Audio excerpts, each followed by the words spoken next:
Assalamualaikum warahmatullahi wabarakatuh. Perkenalkan teman-teman, nama saya Naufal Mar'i Mafrudo. Saya mahasiswa dari Universitas UHAMKA Jakarta. Selalu yang terhormat kepada dosen pengampu saya yang bernama Padiki Rukmawana MPD. Sebelumnya, saya di sini ingin mempresentasikan tentang tugas UAS Project IPA saya yang berjudul Pengaruh Gaya Terhadap Benda. Oke, langsung saja kita mulaikan. Oke, lalu di sini project tugas IPA saya itu yang pertama ada capaian pembelajaran, yaitu setelah mengikuti pembelajaran ini, peserta didik diharapkan mampu untuk pertama menjelaskan berbagai pengaruh gaya terhadap gerak dan bentuk sederhana benda melalui kegiatan percobaan sederhana. Yang kedua, menunjukkan sikap ingin tahu, kerjasama, kreativitas, dan tanggung jawab dalam melakukan percobaan tersebut. Dan yang ketiga, menyajikan hasil pengamatan masing-masing kelompok tentang pengaruh gaya terhadap benda dalam bentuk laporan sederhana atau LKPD. Oke, lalu ada tujuan pembelajaran.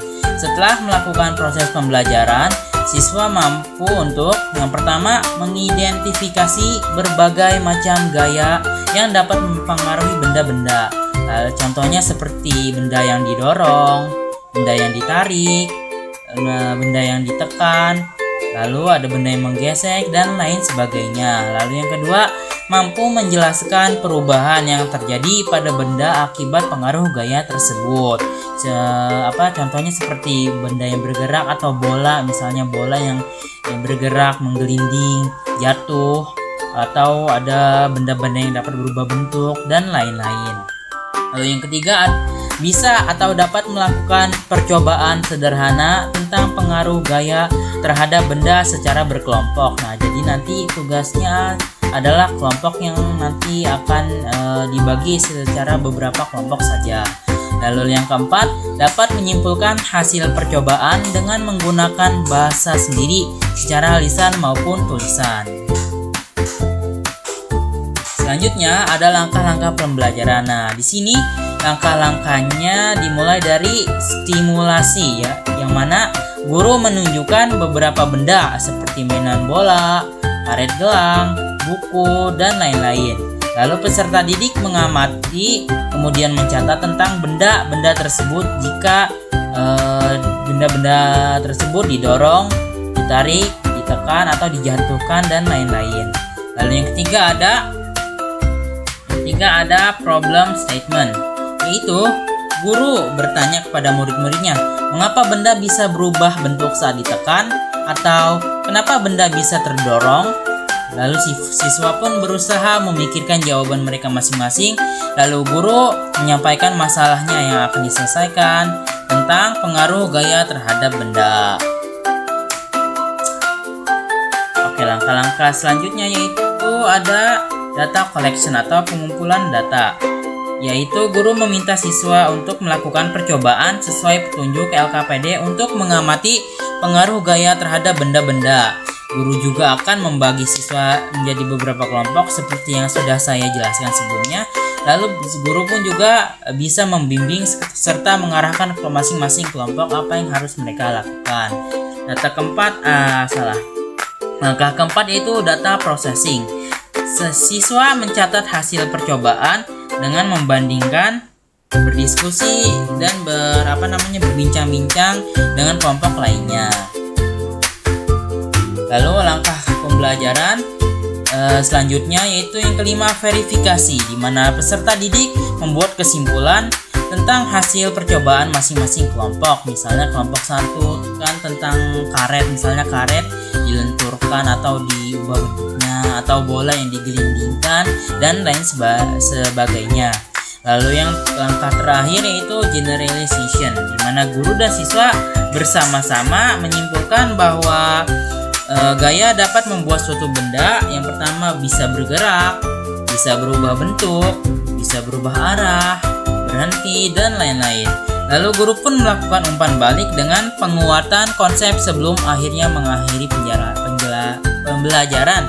Maksudnya tuh seperti guru menyampaikan kembali atau menjelaskan kembali tentang konsep-konsep pengaruh gaya terhadap benda-benda di sekitar.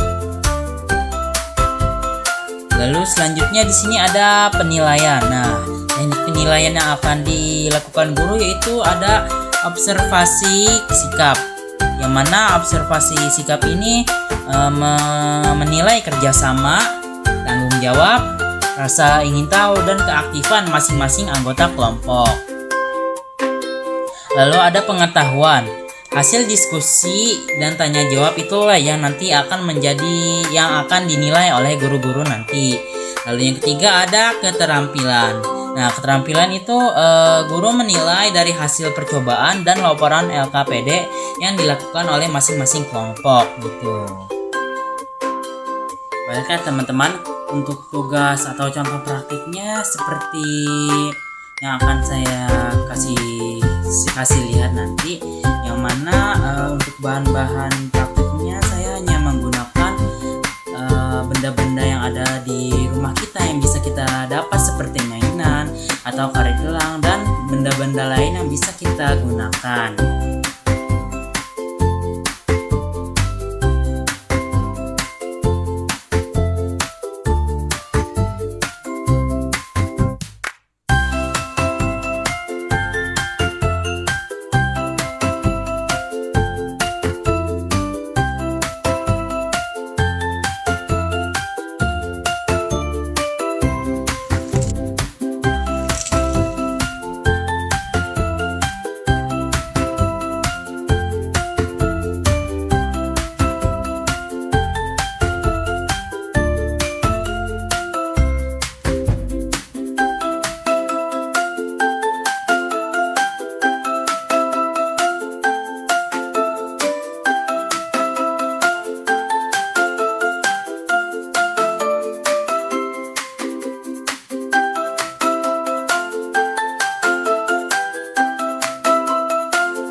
Baiklah teman-teman, untuk LKPD atau lembar kerja peserta didik, di sini saya akan kasih contoh atau beri contohnya. Dimana di sini tuh masing-masing kelompok harus mencantumkan nama kelompoknya, nama anggotanya siapa saja, percobaan apa yang mereka lakukan, dan alat-alat dan bahan apa saja yang mereka pakai, serta langkah-langkahnya tuh. Contohnya seperti di sini nih.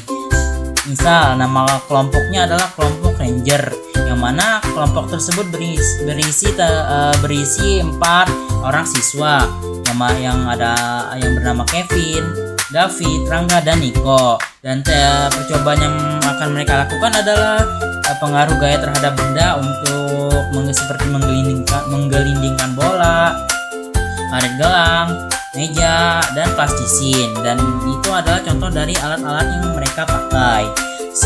Sedangkan langkah-langkahnya yaitu seperti yang pertama, menggelindingkan bola di atas meja atau permukaan yang miring. Lalu yang kedua, menarik karet gelang dan mengamati apa yang terjadi juga. Lalu yang ketiga, menaruh bola di permukaan yang miring. Dan yang terakhir, menekan plastisin atau semacam squishy atau boneka yang jika ditekan akan berubah, dan jika tidak ditekan akan berubah seperti semula lagi. Dan di sini mereka pun mencantumkan hasil pengamatan mereka seperti tabel di bawah ini. Yang pertama tuh percobaan apa yang mereka lakukan seperti menggelindingkan bola, dan hasil pengamatannya adalah bola bergerak atau berpindah tempat. Dan mereka pun membuat kesimpulan bahwa gaya dapat menyebabkan benda bergerak. Lalu yang kedua, mohon maaf ini salah nomor. Dan yang kedua ada karet gelang yang ditarik. Nah, dimana jika karet gelang ditarik pun mereka akan mengamati bahwa karet dapat memanjang atau berubah bentuk, dan mereka pun membuat kesimpulan bahwa gaya juga dapat mengubah bentuk benda. Lalu yang ketiga ada bola di permukaan miring. Jadi siswa tuh melihat atau menaruh bola di sebuah permukaan miring. Lalu benda atau bola tersebut pun bergerak dari atas ke bawah, dan mereka pun membuat kesimpulan gaya gravitasi juga mempengaruhi benda. Dan yang terakhir ada plastisin yang ditekan, atau seperti yang sudah saya jelaskan, semacam boneka squishy. Jika ditekan maka boneka tersebut akan berubah bentuk. Nah, seperti yang sudah dijelaskan tadi bahwa gaya dapat mengubah bentuk benda.